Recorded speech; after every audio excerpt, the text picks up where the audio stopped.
අයිබෝවන් ඔන්න අදත් සුපුරුදු විදියට සුපුරුදු ලෙසට පොලිචැට් ඔබ ළඟට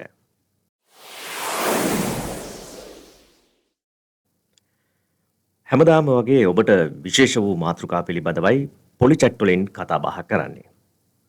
අදත් සූදානම් පොලිචැට් ආරම්භ කරන්න කාලීන මාතෘකාවක් පිළිබඳව. ඊට කලින් අපි මතක් කරනවා ඔබට පුළුවන් අපිත් එක්ක දිගටම සම්බන්ධ වන්න. අපේ නාලිකාව subscribe කරන්න, bell icon එක ඔබන්න. දිගටම ඔබට පුළුවන් අපිත් එක්ක සම්බන්ධ වන්න.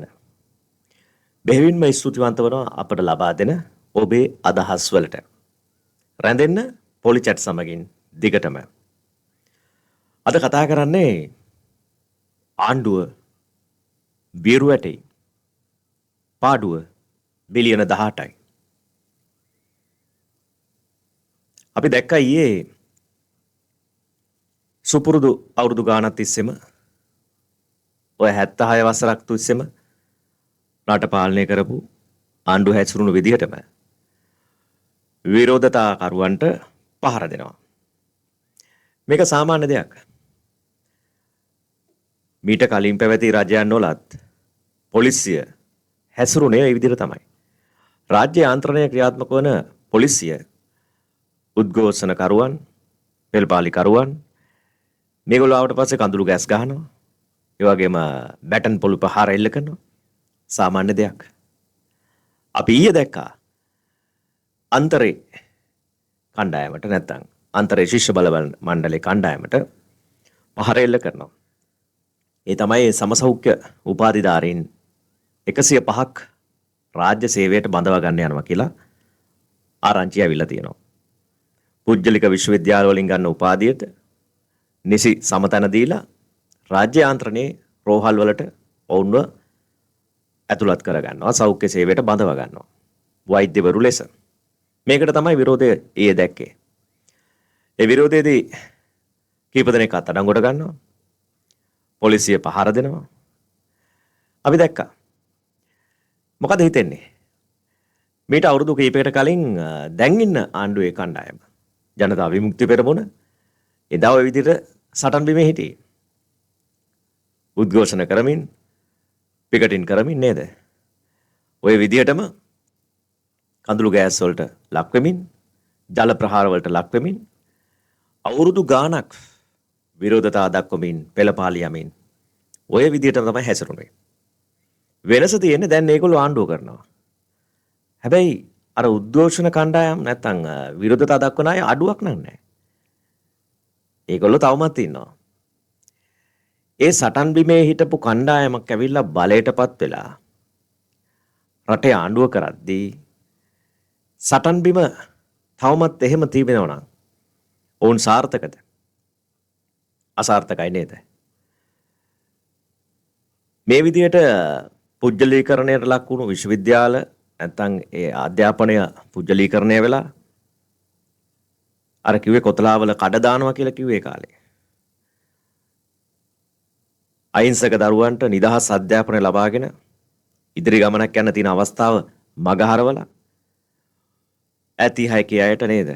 පුජ්‍යලික විශ්වවිද්‍යාලවලට ගිහිල්ලා උපාධිය අරගත්තාම මොකද වෙන්නේ? ගමේ තරුණයට මොකද වෙන්නේ? අන්න එහෙම තමයි දැන් ඉන්න කණ්ඩායම NPP රාජ්‍ය ජනතා විමුක්ති පෙරමුණ එදා හඬ නැගුවේ. හැබැයි ඉතින් පීඩිත පන්තියේ තබුත්තේ ගමින් ආපු ගමේ තරුණයෙක් ජනාධිපති වෙලා ඉන්නකොටත් නිදහස් අධ්‍යාපන වෙනුවෙන් කෑමොර දෙන ශිෂ්‍ය පරම්පරාවක් තවමත් ඉන්නවනම් ඒක කෙතරම් ඛේදනීයද? දැන් කොහොමද ඒ දෙස වෙනත් විදිහට බලන්නේ? එදා ඒගොල්ලෝ කරපු එකට එරෙහිව කටයුතු කරපු අය දැන් ඒක සාධාරණීකරණය කරනවා. ඒක හොඳයි. අවුරුදු ගාණක් රට ආපස්සට ගියේ ඇයිද කියන එක දැන් ඔබට ඉතා හොඳින් පැහැදිලි. දැන් ජනතා විමුක්ති පෙරමුණේ ඒ අඳුරේ ගේන්නේ පෙරටුගාමීන්, අන්තරේ කණ්ඩායම් මේ වගේ අය. මොකද මේ වෙනස? මොකද්ද මේ වෙනස? ඒ ගැන තමයි අද ඇත්තටම අපි කතා කරන්න බලාපොරොත්තු වෙන්නේ. ඒ විතරක් නෙමෙයි. ඒකත් එක්කම බිලියන 18ක් පාඩු වෙලා තියෙනවා. ඒ ගැනත් කතා කරනවා. අවුරුදු ගාණක් තිස්සේ මේ උද්ඝෝෂණ මේ දේවල් අපේ රටේ සිද්ධ වෙනවා. කිසිම අඩුවක් නම් වෙලා නැහැ. වැඩේ කියන්නේ දැන් ඒ උද්ඝෝෂණ කණ්ඩායම් අතරින් ආපු බලයක් තිබෙන රජයක් ආණ්ඩුවක් පිටව ගත්තට පස්සෙත් අපිට ඇහෙන්නේ පෙර පරිදිම එකම හඬම තමයි. එමනම් ජනතා අපේක්ෂාවන් ඉටු වෙලා නැහැ කියන එක ඊටාම මැනවින් අපට පැහැදිලි. එදා කියපු කතා අද කිසිවක් අපට සාර්ථක කරගන්න හැකියාවක් ලැබිලා නැහැ. මේ උද්ඝෝෂණ හැමදාම දිගින් දිගටම තියෙනවා. මේ අතරවාරේ අපි විශේෂයෙන්ම කතා කරන්න ඕන දෙයක් තමයි රුපියල් බිලියන 18ක පාඩුවක් වෙලා තියෙනවා.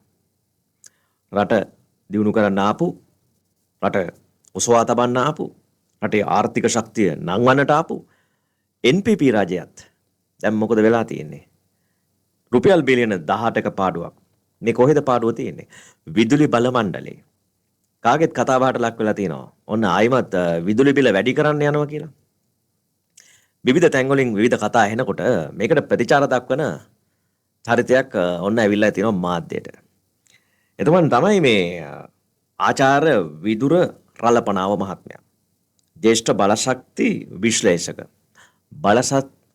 බලශක්තිය පිළිබඳ විශ්ලේෂකයෙක් කතා කරනවා ගිණුම් සම්බන්ධයෙන්. අවදානම අවම කර ගැනීම සඳහා පිරිවැය ආවරණය වන පරිදි හැකි ඉක්මනින් විදුලිය ගාස්තු ගැලපීමක් සිදු කළ යුතු බවටයි. මෙම තත්ත්වය යටතේ ඉදිරියේදී විදුලි ගාස්තුව ඉහළ වැන්වීමට සිදුවේද? දැන් අපි ගිය අවුරුද්ද බැලුවොත් එහෙම 2024 ජනවාරි සිට දෙසැම්බර් දක්වා විදුලි බල මණ්ඩලය බිලියන 150ක ලාභයක් ලැබුවා. එතකොට විදුලි බල මණ්ඩලය 2025 ජනවාරි මාසේ අය ක්‍රමයේ සංශෝධනය කරන්න කියලා ඉල්ලීම ඇතුළත කිව්වා පළවෙනි මාස 6 ඇතුළත රුපියල් බිලියන 38ක් කලින් අවුරුද්දේ වැඩිපුර ගත්ත සල්ලි ආපහු මජන්තාවට බාර දෙන්න ඕනි කියලා. බිලියන 19යි. එතකොට පුරෝකථනය කරපු අලාභයම තමයි මේ ලැබිලා තියෙන්නේ. ඇත්තටම මෙතන අලාභයක් වෙලා නැහැ විදුලි බල මණ්ඩලයට. නමුත් විදුලි බල මණ්ඩලය කරේ මේගොල්ලන්ගේ ගිණුම් සකසනකොට මේකට ලාභයක් කියලා ගිය අවුරුද්ද ලිව්වා. නමුත් මේක හරියට කරන්න තිබුණේ මේ බිලියන 41 මහා ජනතාව වැඩිපුර ගෙවූ මුදල හැටියට මේගොල්ලෝ ගිණුම් වල සාක්ෂි කරගන්න තිබුණේ. එහෙම නොකරපු හින්දා තමයි මේ අවුරුද්දේ අලාභයක් හැටියට පේන්නේ. අපි දන්නවා මහා ජන පිරිතා කමිසමට අද මම දන්න තරමට අලුතෙන් විදුලි බිල සංශෝධනය කරන්න කියලා ඉල්ලීමක් යවලා තියෙනවා විදුලි බල මණ්ඩලය. යම් තාක් දුරකට විදුලි බිල වැඩි වෙනවා කියන එක අපිට තේරෙනවා. කියන්නේ මේ කියන තරම් ප්‍රමාණයක් වැඩි කරන්න ඕනේ නැහැ. දැන් මම දැක්කා පත්තරයක තියෙනවා 135ක් කියලා තියෙනවා. තවත් සමහර කට්ටිය කිව්වා 140ක් කියනවා. ඒ වගේ විශාල වැඩිවීමක් නම් මම නම් දකින්නේ නැහැ. ඔව් ඉතින් 140ක් එහෙම වැඩි වෙන්නේ නැහැ නේද? නමුත් වැඩි වෙනවා. 10ක් 15. ඉතින් ඒ ගානම්නේ කලින් අපිට අඩු කරපු ගානම ආයිමත් අනිත් පැත්තේ වැඩි කරලා දෙනවා. එතකොට එකම දේනේ සිද්ධ වෙලා තියෙන්නේ. නේද? විදුලි බල මණ්ඩලයේ පාඩු වුණා කියලා බිලියන 18ක් දැන් කියනවා. නමුත් මෙතුමා කියන්නේ පාඩුවක් ලැබලා නැහැ. ඒක මේ කලින් පුරෝකථනය කරලා තිබුණා. ඒ නිසා ඒක මේ එහෙම පාඩුවක් විදිහට ගණන් ගන්න එපා කියලා තමයි එතුමා කියන්නේ. එහෙනම් මොන බම්බුර දැන් ආයි වැඩි කරන්න හදන්නේ? ඒ කියන්නේ දැන් සරලව ගත්තොත් මීට අවුරුදු කිහිපයකට කලින් විදුලි බිල වැඩි වුණානේ. එතකොට ඒ වැඩිවීමත් එක්ක විදුලි බල මණ්ඩලයේ පාඩු ලැබුවේ නැහැ, ලාභ ලැබුවා කියලා තමයි කිව්වේ. ඒ කියන්නේ දැන් විදුලි බල මණ්ඩලය කියන්නේ එකම ආයතනයක් අපේ රටේ තියෙන බල ශක්තිය වෙනුවෙන් නේද? ආයතන කීපයක් නැහැ. ඉතින් ඒගොල්ලන්ගේ පාඩුයි ඔක්කොම පිරිවැය සියලු දේවල් අතිරික්ත සේවකයන්ට ගෙවන මුදල්, පඩිනඩි මේ සියලු දේවල් ඔක්කොම ගණන් හදලා ඉවරලා යම් කිසි මිලක් කියනවා. ඉතින් මේ මිල ගිහුවට පස්සේ ජනතාව ගෙවනවා ඒකට. ගෙවුවට පස්සේ ඒගොල්ලෝ කියනවා අපි දැන් ලාභත් ලබලා කියලා. කාර්යක්ෂමතාවය නැත්තම් ඵලදායීතාවය වැඩි කිරීම මේවා කිසි දෙයක් ගැන බලන්නේ නැතුව අවුරුදු ගානක්ම සිද්ධ වුණේ මේ පාඩු ලබන ආයතනවල අධික මිලක් අන්තිමට හදුවා. ඒවා මොකද IMF එක කිව්වනේ ලාභ ලබන්න ඕන කියලා. ඒ කියන්නේ අඩු ගානේ පිරිවැය හරි කවර් කරගන්න ඕන කියලා. ඊට පස්සේ මොකද කරේ? විදුලි ගාස්තුව ඉහළ දැම්මා. ඉහළ දැම්මට පස්සේ ආයතන දැන් ලාභ ලබනවා.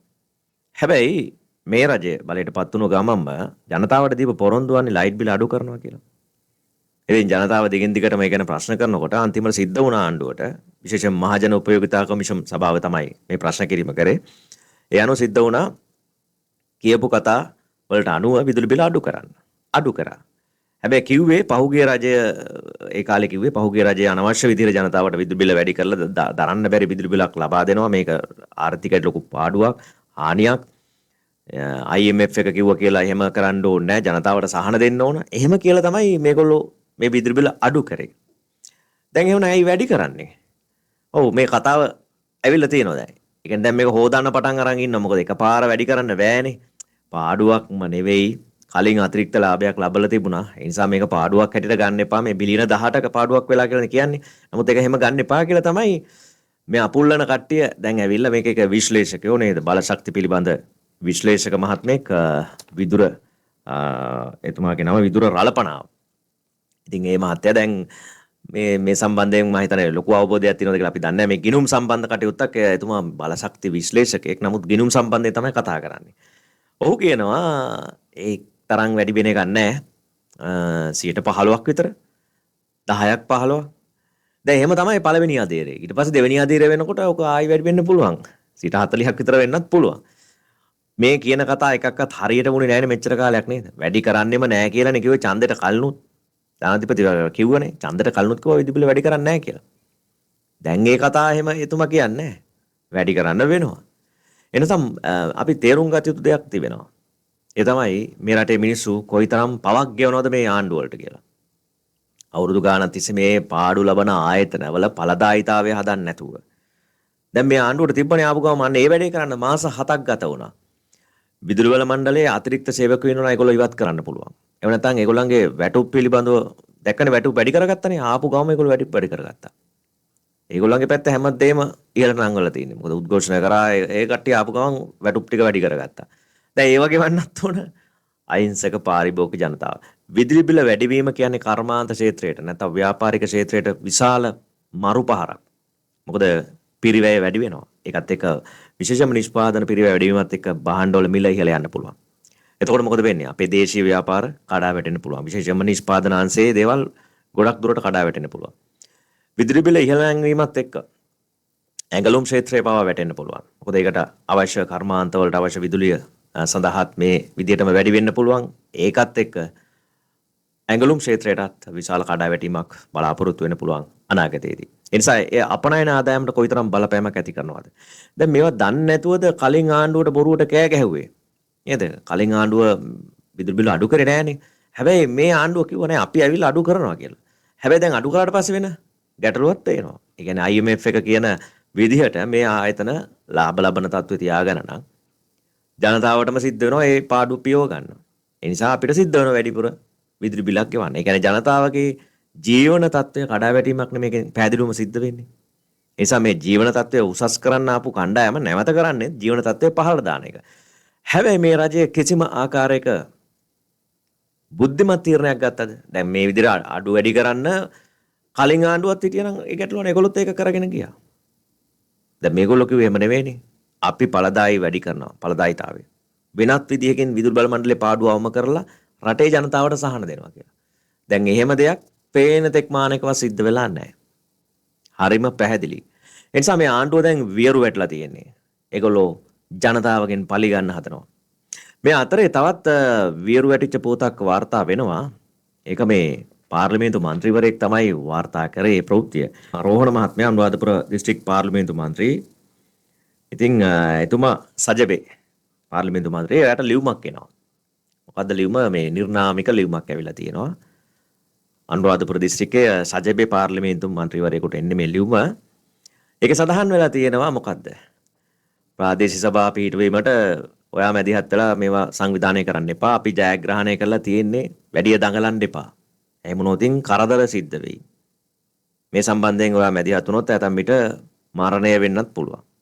දැන් මෙහෙම තර්ජනාත්මක ලිපියක් ලැබෙනවා. මේක ඇත්තක්ද බොරුවක්ද කියලා අපි දන්නේ නැහැ. ඔහු රංගපානවද කියලා අපි දන්නේ නැහැ. නමුත් මේක පිටුපස නිකන් 88 89 කාලේ මතක් වෙනව නේද? යන තුන්ඩු කැලේ වන්නේ. කනගාටුයි. මේක ඇත්තන්න හරිම කනගාටුයි. දැන් ඩිජිටල් කරණයට ලක් වෙලා තියෙන්නේ. SMS තියෙනවා, WhatsApp තියෙනවා, දුරකථන ඇමතුම් තියෙනවා. ඒ ඉස්සර වගේ එහෙම ලියුම් කෑලි තුන්ඩු එවන්න අවශ්‍ය නැහැ. රට එදා තිබුණු යුගය කියලා තමයි මේ අය තවමත් හිතාගෙන ඉන්නේ කියලා මේවා එනකොට දකින්නකොට හිතෙනවා. මම දන්නේ නැහැ ප්‍රවෘත්තිය ඇත්තක්ද බොරුවක්ද කියලා. නමුත් ඒ සත්‍යයක් නම් අර ඉස්සර වගේ ගෙදරවල තුන්ඩු කෑලි ලියුම් ආවම ජනතාව ලයිට් බිල වැඩිපුර ගෙවයිද? නැත්නම් ඒ වගේ තුන්ඩු දීලා ලයිට් බිල සම්බන්ධනුත් කටයුතු කරයි දන්නේ නැහැ. දැන් එතෙන්ට තමයි ඇවිල්ලා තියෙන්නේ. ඒ කියන්නේ මේ ආණ්ඩුව වියරු වැටෙන්න යන්නේ. සාමාන්‍යයෙන් ඕනම රජයක පිරිහීමට ලක් වෙනකොට අවසානයේ ගන්න තීන්දුව තමයි වියරු වැටෙන්න.